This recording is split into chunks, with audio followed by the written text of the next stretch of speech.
Let's pray. Father, today we pray for healing and restoration.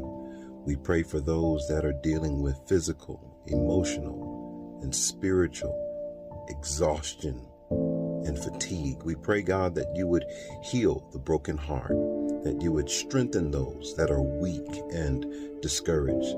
Lord, we pray for a deep healing and restoration in the lives of your people today. In Jesus' name, amen.